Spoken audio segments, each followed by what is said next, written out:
Good morning, everyone. This is Norris Tyrone Darden, your candidate for City Council District 2. Welcome to today's live talk. So a couple of things we're going to discuss. Number one, we're going to discuss our recover, the second R of our R3D2 plan. Also, we have here from the Dellcrest resident and mayoral candidate, Mr. Dan Martinez. And we're going to talk about neighborhood engagement and give some community and campaign updates. So again, welcome to today's live talk with your candidate for City Council District 2, Norris Tyrone Darden. Let's go ahead and bring Mr. Dan Martinez in. Good morning, Tyrone. Good morning. How you doing, Mr. Martinez? I'm good. Always busy. Yes, sir. Yes, sir. First, let me congratulate you on throwing your name in the ring for this mayoral race. Congratulations, sir. Well, thank you. I appreciate it. And the reason I'm running is to bring attention to all the issues that not only Dellcrest residents are having, but throughout the city. You know, the city has abused, the taxpayers by all of these city officials who seem to think that we're the servants. And yet we're the ones that are funding every department and we're funding their salaries. And, it's just not right. Dellcrest residents had to file suit against the city, joined with Eastwood Village. And, we tried to meet with the city manager 2 months ahead of an appointment that we had with him, and then he stood us up. And so, all of these things that have been occurring, like garbage collection, the solid waste collection, we pay for the purchase of those carts, and then the city rents them to us on a monthly basis, charging us $30 every month for those solid waste carts. And it's, we're the ones that bought them in the first place, and then they rent them to us. Is that abuse or what? Yes, sir. This is double taxation, but yes, people don't understand that the property taxpayers are being squeezed, of more money to pay into the city. And we have a bureaucracy in the city that I can probably say that many of them sit in their offices, not doing very much if they're in their offices during this pandemic, and but yet they're still getting paid. So, yes, sir. A lot of people aren't. Yes, sir. So Mr. Martinez, and we, over the years, we've developed a great relationship. Just recently, we sat down and talked just about your concerns about the community. As you know, I am running for City Council District 2. And so as a fixture in one of our prominent neighborhoods in District 2, Dellcrest, and just understanding, you've seen a lot of different city council people come through. What, in your opinion, what is your role? What do you think the role of a city council person is in regards to the engagement with the neighborhood associations and the members of it? Well, the thing is, council members have to deal with the city manager. They can't deal with the department heads directly. They have to deal with the city manager. And so as a result, the city manager can take action or bring it before the full council, some of the issues that each district is having. And perhaps that's not being done. But I think, District 2 council people sometimes are not fully informed as to what they can do or can't do. And there's a lot of can't do's, that the city imposes on them. But you, Tyrone, are very experienced. And I think you're going to be able to bypass all of these issues that sometimes, the administration puts on council members. Yes, sir, and I appreciate that, Mr. Martinez. And you're right. I've had several conversations with different council people coming with different initiatives, and they typically come back with well, the city staff said we can't do it this way, or we can't do this. For me, as the city council person, it's not going to be a no, but a how. How can we get things done in our district for our residents? And so, just looking at some of the comments, we have another candidate on, who's my cousin Walter Perry. He says, we need a hospital, Dan, and you've always said that, and I support your vision. Yeah. And then he also stated that the city needs to cut the grass in the alleyways. And as you alluded to earlier, Eastwood and Dellcrest have come together on a suit against the city in regards to those services and how they maintain those alleyways. So it's good to hear another candidate is up on those same issues. Good job, Walter, and good job, Mr. Martinez, in regards to fighting for the residents and their rights.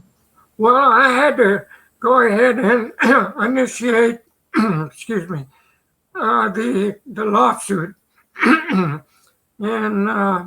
I put $10,000 of my own money to retain the very effective lawyers that we have for Dellcrest, and so I believe in what we're doing, and the fact that all these older citizens have had to mow these alleys for years, or they've had to pay someone to mow half of their alley, and it's just not right. These are city-owned alleys, and the developers in their plats, they went ahead and dedicated the streets, alleys, parks, you name it, and the easements to the city of San Antonio. The Planning Commission accepted those dedications. And so, it's all of these different directors, they seem to think that they can impose all kinds of requirements under the penalty that they're going to be fined $300 if they don't comply. And so many of them had to go to municipal court and pay that fine. Maybe it's been reduced to some extent or not, but this is absolutely criminal in my opinion. I agree. So Mr. Martinez, so like I said, I know you're running a race for mayor. I'm running a race for city council. In your experience, what makes a good District 2 city council person? What are the attributes of a good city council person for District 2? Communication with your citizens, your constituents, responding to their concerns, and with you've always been very responsive and active in the community. And if you haven't been active in the community, then why are you running? Yes, sir. You have to be able to be out there, meeting with people, meeting with neighborhood associations, and knowing what's happening in your district. And some of these candidates, they just are newcomers, and they haven't been, meeting firsthand with people in their communities. They have maybe issues that they envision, maybe for themselves, I don't know. But whatever reason, you have to be involved in the community if you want to be representative of the community. So I commend you for what you're doing, Tyrone. So as we close, Mr. Martinez, what do you want to leave the viewers with? Just some words of wisdom. Well, I want them to go ahead and, voice their concerns, communicate with you or whoever our new council district member might be. And I'm 81 years old, and I shouldn't be having to run for mayor. Yes, sir. And in order to bring, change to, the way taxpayers are treated. these people, they drive their vehicles to and from home, and at 50,000 miles on their city-owned vehicles, then they go ahead and want to replace them, and it goes on the consent agenda, and boom, it's done. So anyway, I think that you can make a big difference, because you have insights, you have knowledge, and you've been involved in the community, and I commend you for that. I appreciate you, Mr. Martinez. And with that being said, good luck on your race, and anything you need from me, feel free to call Tyrone, and help will be on the way. All right, very good. Thank you. Okay. Thank you for everything you do. Yes, sir. Be blessed.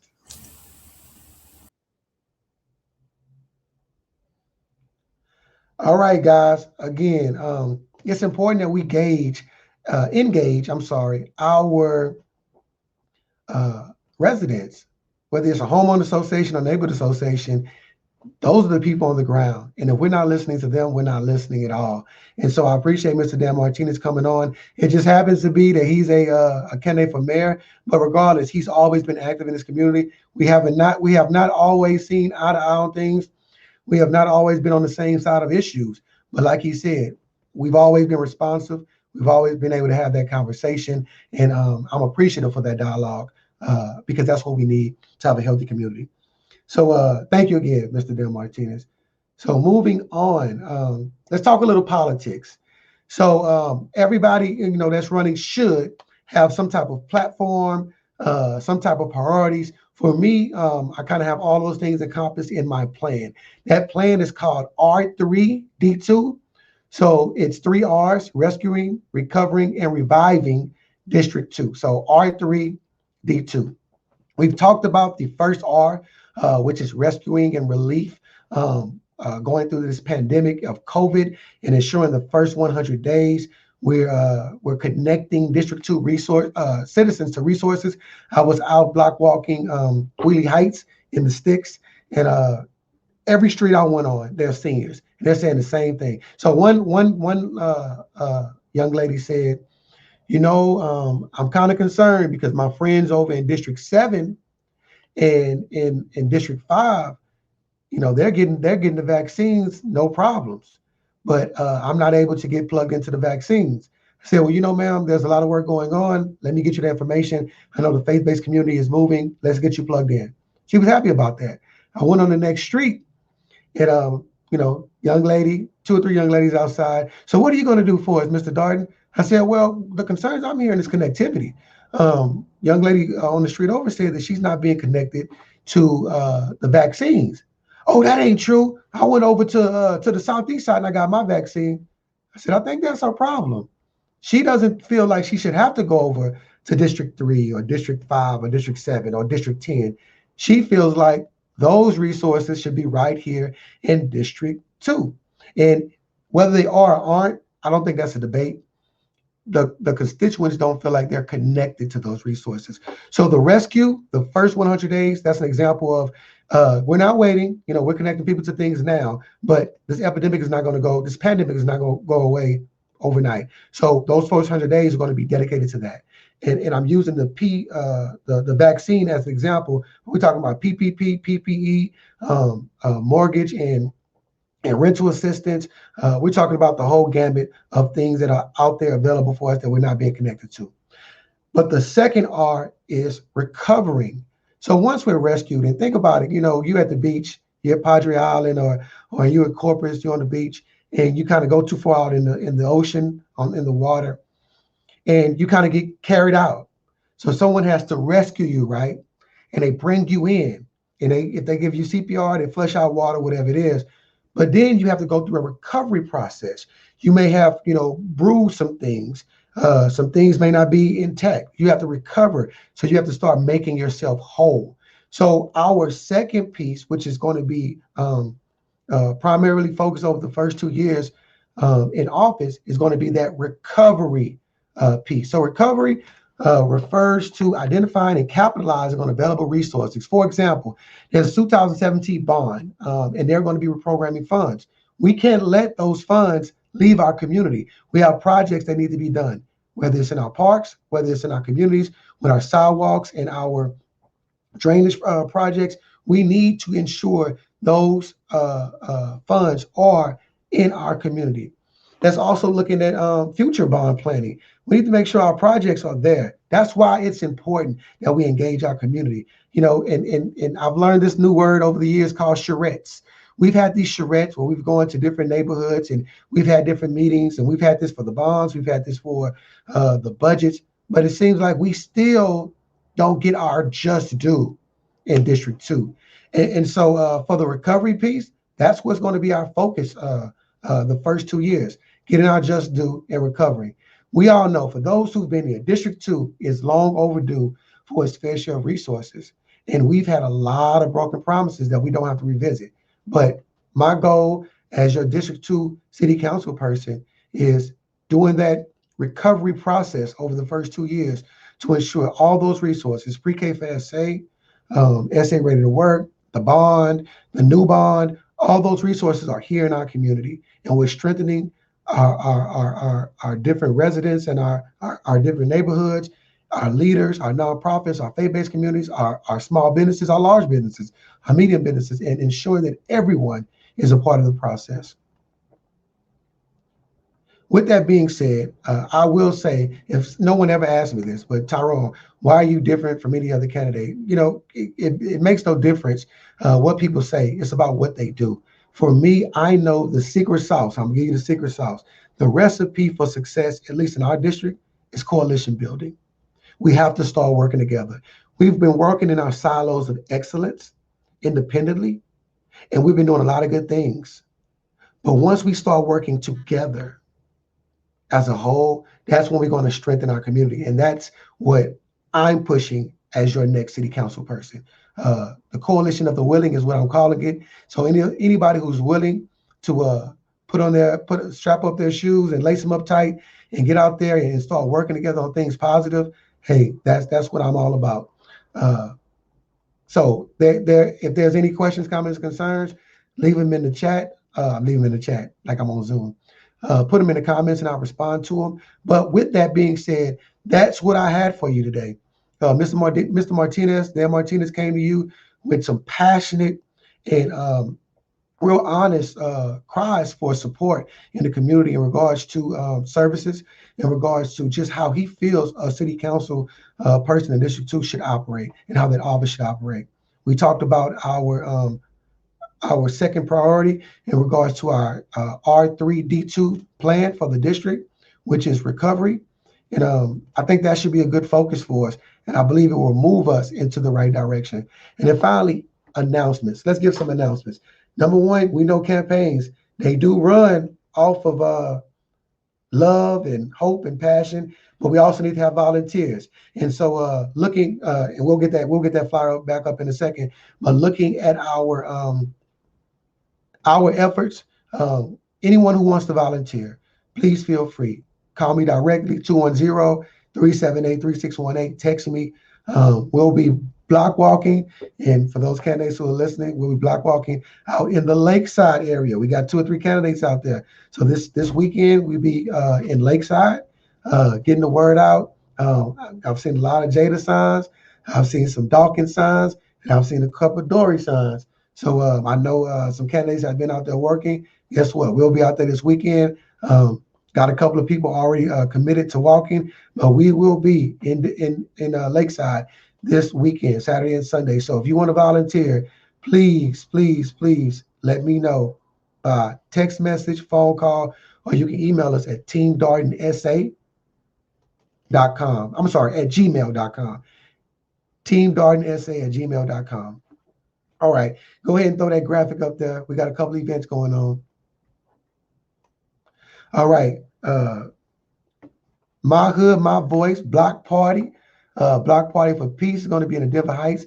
That is March the 27th from 12 p.m. to 5 p.m. If you're familiar with the Martin Luther King March, that's where it ends, where they have the big stage, Pittman Sullivan Park. Just reading the flyer, San Antonio Rising Stars presents. There's going to be a youth 3-point contest. There's going to be a dance battle. I can't dance, y'all. pick up basketball. I'm getting a little older, so I don't need to be out there running pickup games either. And some surprise giveaways.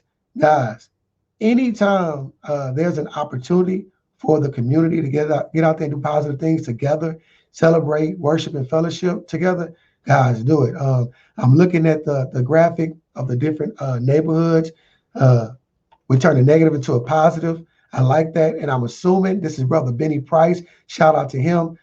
He's had a fabulous transformation and doing some fabulous things in the community. I see Safe House on there as well. So guys, keep pushing. March 27th, Pittman Sullivan Park. Get out there and represent. I'm pretty sure it's going to be some good eats out there. And I'm looking forward to those surprise giveaways.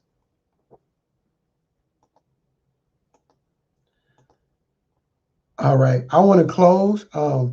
Guys, anybody that supported me and I got them rolling in, anybody that supported me, I'm asking you to go ahead and give me a shout out, 30-second video. So I'm going to go ahead and play one of our testimonials. You've probably seen it before. I'm going to play it again, and then we're going to go ahead and close out. Hi, my name is Donica Denard, and I'm a secondary English teacher at George Gervin Academy. Over the past 5 years, Mr. Darden has been my principal, and if he will lead District 2 anywhere near how he's led our campus, our staff, our students, and our families, I know that the district will be in great hands. This is why I'm supporting Mr. Darden for District 2 and donating $250 to his campaign. Anytime I've called Tyrone, I was confident help was on the way. Vote Norris Tyrone Darden for City Council District 2.